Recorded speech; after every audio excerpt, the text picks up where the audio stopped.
eo am-pitsanganana ihany dia manasa antsika handray ny baibolitsika ka nokatra izany eo amin'ny Titosy toko 2 ny 7:12.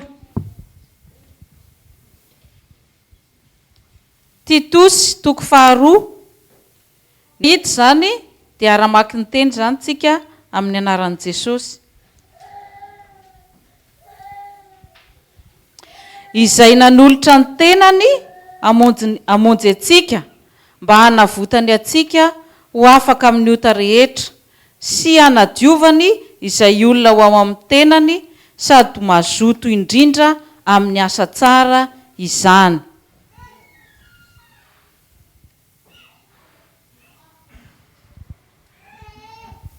Ipetraka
Faly miarahaba antsika rehetra ny tenako, faly mifankahita amintsika indray anio, ary faly miarahaba ihany koa ireo izay manaraka izao fotoana izao amin'ny internet.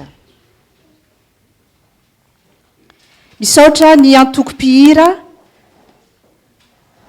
nanao an'ilay hira atolotrao ho avitray. Mila mpanavitra ny olombelona eto amin'ity tany ity. Ratsy dia ratsy loatra ny olombelona. Mianaka ny faharatsiana. Izany mahatonga ny lohahevitra izay hojerentsika anio maraina dia mitondra ny lohateny hoe ny hery ny filazantsara ny Kristy.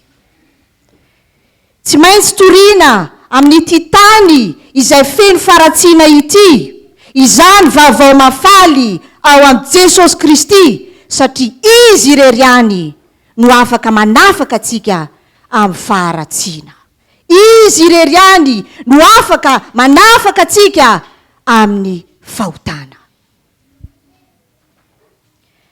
Raha naharany lanitra sy ny tany ary ny mponina rehetra eo aminy Andriamanitra tamin'ny voalohany, dia tsara dia tsara. Tonga lafatra ny olombelona, tahaka ny endrika Andriamanitra, nanana ny toetra n'Andriamanitra. Saingy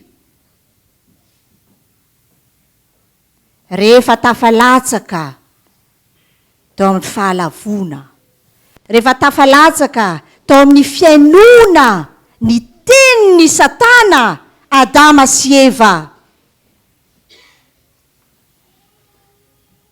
dia niditra tao amin'ny olombelona ny faharatsiana.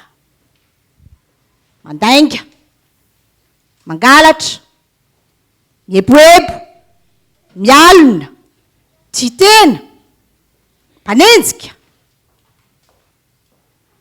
Nanjary nanana fahefana, nanjary nanjaka tao amin'ny olombelona i Satana. Nampidiriny tao amin'ny olombelona ny fisainany, nampidiriny tao amin'ny olombelona ny fombany, nampidiriny tao amin'ny olombelona ny toetrany. Ary ao amin'ny Galatiana 3:12 dia toy izao ny voalazan'ny Paoly. Galatiana 3:12 dia toy izao ny lazain'ny Paoly: fa ny soratra masina efa nanidy azy rehetra teo amin'ny fahotana. Nidy, mihidy ao anatin'ny fahotana izao rehetrarehetra izao. Amin'ny teny frantsay izy dia hoe prisonnier du péché, gadra ny fahotana. Tsy ho afabela isika, gadra. Ary ny soramasina no milaza fa gadra isika dia tena gadra. Gadra. Jehova no miteny fa gadra ny fahotana. Na ezaka takinina ianao, gadra. Tsy tafavoaka. Paoly izay manoratra dia apôstôly lehibe tokoa izy. Manana ny fahalalana, zany atao hoe lalàna. Fatra-pahaizana izy amin'ny lalàna. Nanan-karena izy teo amin'ny fahalalana ny tenin'Andriamanitra. Kanefa izy mihitsy no milaza amintsika ao amin'ny Romanina 7:9-17.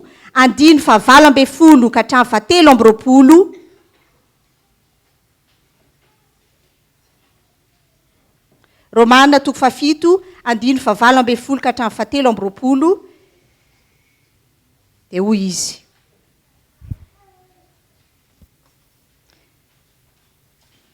Romanina 7 andiny fa 1 amby folo ka hatramin'ny fa 3 fa fantatro fa tsy misy zavatra tsara mitoetra ato anatiko dia ato amin'ny nofoko fa ato anatiko ihany ny fikasana saingy ny atanteraka ny tsara no tsy ato fa tsy ny tsara izay sitrako no ataoko fa ny ratsy izay tsy sitrako no ataoko fa raha ny tsy sitrako no ataoko dia tsy izao intsony manao izany fa ny ota izay mitoetra ato amiko koa hitako izao lalàna izao raha atao tanao ny marinao dia ato amiko ihany ny ratsy fa mankasitraka ny lalàn'Andriamanitra aho araka ny toetra anaty nefa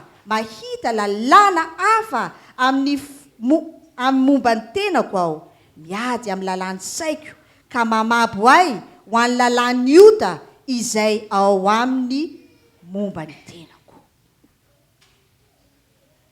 Paoly dia nafantatra ny tokony atao satria mahalala ny lalàna saingy tsapany fa raha ny fahafantarana fotsiny ihany dia tsy manakery amin'ilay ota izy ny fahalalany tsy manampy azy andresy ny fahotana. Paoly dia nanana fahalemena tsy nahay ny feny atezerana fa nanenjika ny kristianina. Paoly dia nanana fahalemena ny atao hoe fitsiritana. Amin'ny Romanina 7:7 no ahitantsika zany fahalemeny Paoly, fitsiritana. Hoy anefa Paoly amin'ny Romanina 7 ihany 4:20 sy 5:20 dia hoy izy hoe indrisy mahatra aho tsy mavita makatoa ny tenin'Andriamanitra, tsy mavita manao ny sitrapon'Andriamanitra. Iza no afaka anafakay amin'ny tenany ity fahafatesana ity? Iza? Dia milaza i Paoly, misaotra an'Andriamanitra aho amin'ny alalan'i Jesosy Kristy tompontsika. Paoly dia nafantatra zany fiainana talohany tsy nahafantarany an' Jesosy Kristy ary fiainana tao arinany nahafantarany an Kristy. Ary dia samy laza izy, samy joro vavolombelona izy manao hoe misaotra an'Andriamanitra fa ao amin'ny alalan'i Jesosy Kristy dia ho afaka amin'ny fanandevozana ao.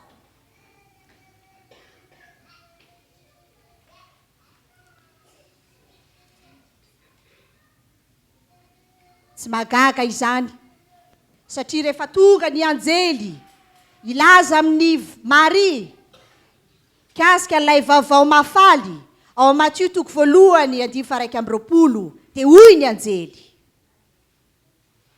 Matthieu 1:1-20 dia hoy ny anjely, hiteraka zazalahy izy ary ny anarany atao hoe Jesosy, fa izy no hamonjy ny olona ho afaka amin'ny fahotana. Ary ny dikany hoe Jesosy dia Andriamanitra mamonjy, Andriamanitra manafaka, tsy famelan-keloka ihany antony avian'i Kristy fa anafaka anongotra anao amin'ny faharatsiana. Ny antony Kristy dia hanome anao fandresena amin'ny fahotana, fandresena amin'ny fahalemena. Gadra ny toka ianao, gadra ny fitsangatsangana ianao, gadra ny fialonana ianao, gadra ny fankalana ianao, gadra ny fahatezerana ianao. Fantaro fa Kristy irery ihany no afaka mamahy izany gadra eo amin'ny fiainanao izany. Maro ireo olona hitantsika amin'ny soratra masina izay afaka mijoro vavolombelona, sakaiosy tia tena, sakaiosy tia vola, nefa rehefa niona tamin'i Kristy izy dia niova ary natsiaro sambatra satria sady voavelany elony ary afaka amin'ny fahalemena izy ka natsapa sambatra zakaiozy. Natsiaro sambatra ilay vehivavy janga, natsiaro sambatra ilay vehivavy efa demony fito tao aminy satria Jesosy nanafaka.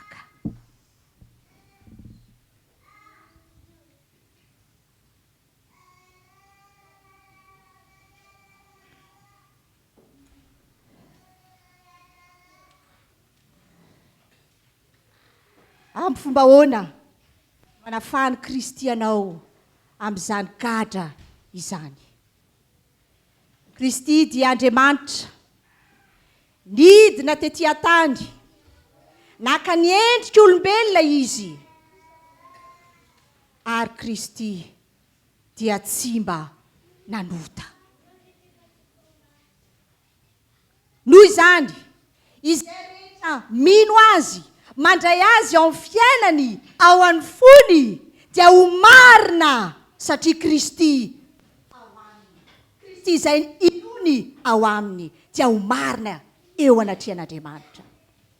Satria Kristy ao aminy, ilay marina dia handeha amin'ny fahamarinana.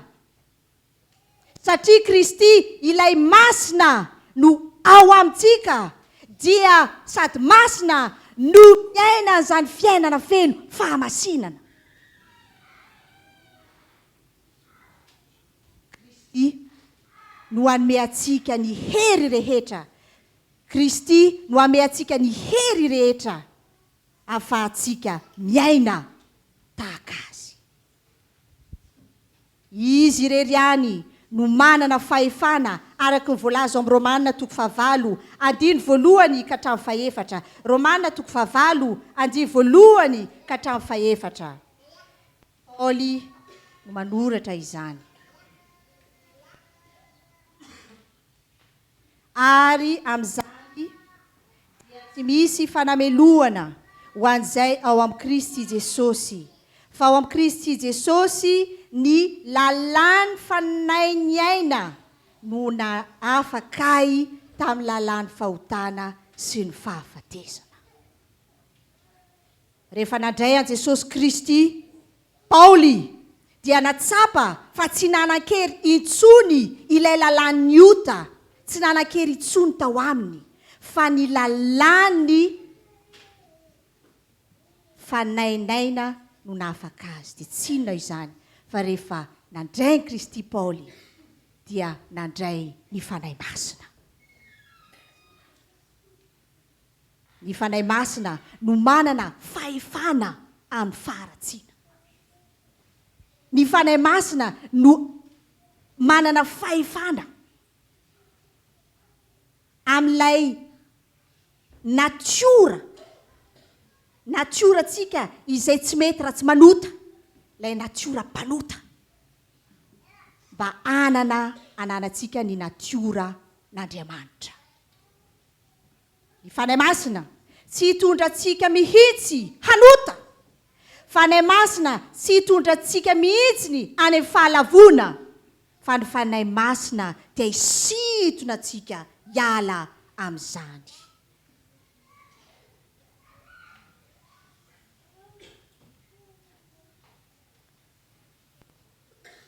Fanahy masina rehefa mitoetra atao anatintsika dia manao ny atao hoe opération goavana.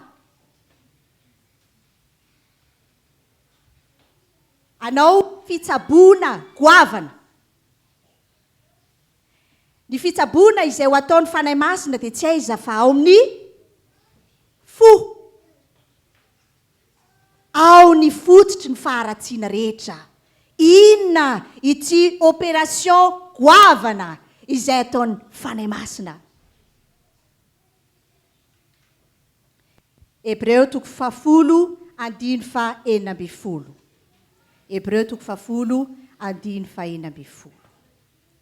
Izao ny fanekena ataoko aminy rehefa afaka izany andro izany ho Jehova, ataoko ao am-pony ny lalako sady hosoratako ao an-tsainy. Tao am-po dia nanjaka ny faharatsiana, tao amin'ny saina dia nanjaka ny fisainana ratsy. Fa rehefa tonga kosa Kristy, rehefa manjaka kosa aminao ny fanahy masina, dia hosoratany eo amin'ny fonao ny lalàny Jehova. Hosoratany ao an-tsainao ny lalàny Jehova. Ary noho izany dia Ezekela 3:7 sy 20 dia milaza. Omeko fora izy ary asiako fanahy vaovao ao anatinareo. Ary esoriko amin'ny nofony ny fovato ka omeko fonofo izy. 20 mba andehanany araka ny didiko sy tandremany fitsipiko ka anarany izany. Ary izy dia oloko ary izao ho Andriamaniny. Rehefa fo vaovao, fanahy vaovao no anatintsika, dia mandeha ho azy ny fitandremana ny didin'Andriamanitra. Mandeha ho azy ny fanaovana ny sitrapon'Andriamanitra. Ary amin'izay fotoan'izay dia voalaza fa oloko ianareo ary izaho Andriamanitra reo.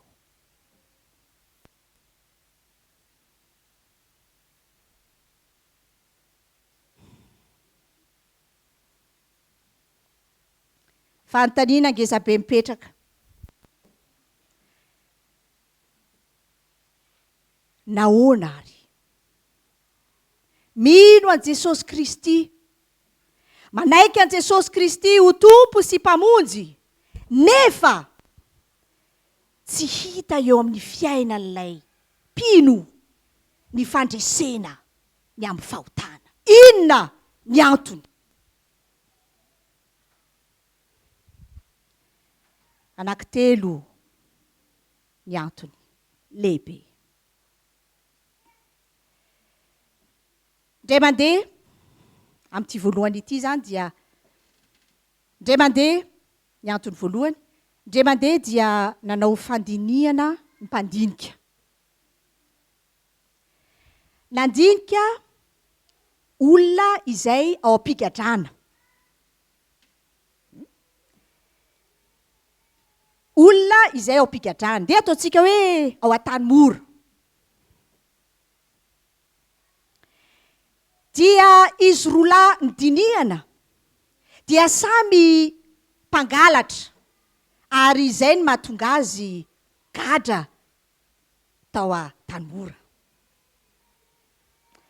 Dia rehefa nivoaka ny figadrana izy roa satria tapitra ny fepitaona izay hijanonany ao am-pigadrana, dia izao zavatra hita. Ny anankiray mbola tohizany ihany ny fanaony taloha, mangalatra ihany. Ny anankiray kosa nefa rehefa nivoaka ny figadrana dia niova tanteraka ny fiainany. Nanjary tsy teherika an'izany hoe angalatra, tsy niaina intsony izany atao hoe mpangalatra, fa fiainana vaovao. Inona ny antony? Samy nangalatra zao, samy tao am-pigadrana mitovy zao. Mety nitovy koa ny fepitaona ny janona tao amin'ny figadrana, nefa dia samy hafa mihitsy ny fiainan'izy roa rehefa nivoaka ny figadrana. Dia n'izao no hitan'ireo mpandinika. Ilay niova fiainana dia rehefa tao am-pigadrana izy dia naniry mafy. Nanenina mafy izy ny amin'ny zavatra nataony teo amin'ny fiainana, ary naniry ny anana fiainana vaovao. Ilay faharoa kosa, faly fotsiny voaka, tsisy nenina, tsisy faniriana vaovao, ary dia tsy niova ny fiainany kristianina. mino any Kristy ianao, atraiza ny nenina, atraiza ny neninao ny amin'ny faharatsiana izay misy ao anatinao. Atraiza ny etaetanao, ny fanirianao hiala amin'izany ka hanana fiainana, fisainana, toetra vaovao. Zava-dehibe ny faniritsika ary ny fahatsapahtsika lalina ny toerana ratsy izay mety misy atsika. Zay ny antony voalohany. Ny antony faharoa,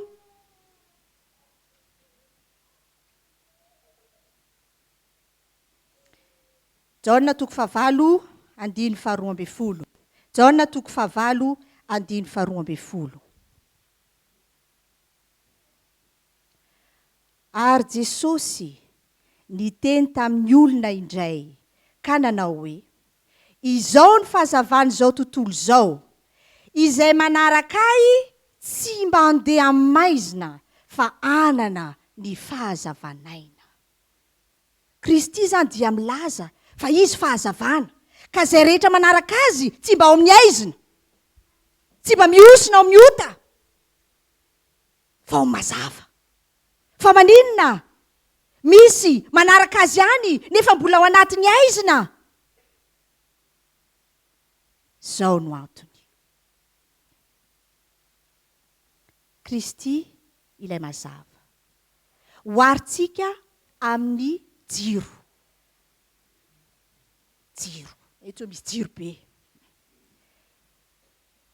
Rehefa ny jiro apetrakitsika eo avoany, manao ahoana? Mazava tsara.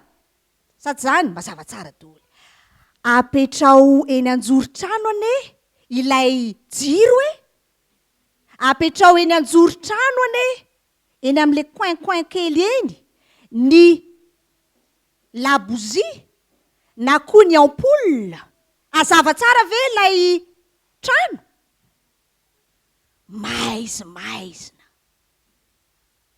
Maizimaizina, tsy tena mazava. Kristianina, aiza Kristy eo amin'ny fiainanao, eo anivony ny fiainanao ve izy, sa eny atsisitsisiny? Raha tsy eo anivony ny fiainanao Kristy, dia anjaka foana ny aizina. Fa rehefa eo anivony ny fiainanao Kristy, lay fahazavana, dia azava. Andeha amin'ny mazava isika.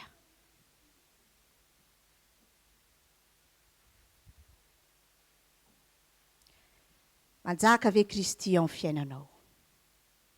Sa mbola ianao no manjaka? Manjaka ve Kristy eo amin'ny fiainanao, eo amin'ny andraikitra izay raisinao, eo amin'ny fanapahan-kevitra izay raisinao, eo amin'ny safidy izay raisinao? Manjaka ve Kristy? Kristy dia milaza ao Matthieu 5:24. Izy dia milaza fa raha misy olona tanaraka azy, dia aoka izy andany tenany sy tondra ny azo fijaliana ka anaraka azy. Aoka tsy isika intsony no manjaka, fa aoka ho maty isika ilay ratsy, izay ratsy. Fa aoka anjaka ilay mazava, ilay tsara. Aoka hanana izay fanetretena izay isika. Misy teny manao hoe, ny voninahitran'Andriamanitra, ny fanetretena dia mialoha ny voninahitran'Andriamanitra. Raha tiatsika, hitatsika eo amin'ny fiainantsika ny voninahitran'Andriamanitra, dia aoka hanetretena isika. Rehefa tsy mety ny ataotsika, dia aoka hanetretena isika. Fa tsy ho hita mihitsy ny voninahitran'Andriamanitra, tsy ho hita mihitsy ny fandresena amin'ny fahotana raha ohatra isika mbola lay izao isika no manjaka. Ho famaranana Titosy toko faharoa toko faefatra amby folo.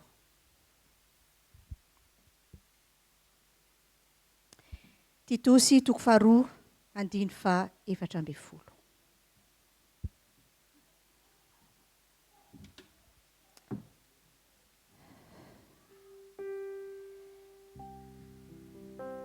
Kristy izay nanolotra ny tenany amonjy atsika, mba hanavotany antsika ho afaka amin'ny ota rehetra. Tsy misy ota izay tsy afaka Kristy, fa ny ota rehetra dia afaka i Kristy. Ninona faharatsiana izay eny aminao, ninona ny fahalavona mahazo anao, Kristy afaka manafaka anao, mamonjy anao, sy anadiovany izay olona ho an-tenany, sady ho mazoto indrindra amin'ny asa tsara izany. Ho afany ianao mba ho tonga olona manao ny tsara, mba ho tonga olona mahafinaritra an' Jesosy Kristy, mahatonga ho olona mitondra fitahina any manodidina. Raiso Kristy ao amin'ny fonao, aoka Kristy anjaka ao amin'ny fiainanao, enoy ny feony fanahy masina.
Ranondrika ny lohantsika tsika hivavaka. eny Andriamanitra rainay io, misaotranao zay no ny nanomezanao anay indray ny teninao. Mampahatsiahy anay fa izahay tsirairay avy reto dia efa nandatsahany ranao Kristy. Efa natolotra ao anay izany famonjena izany.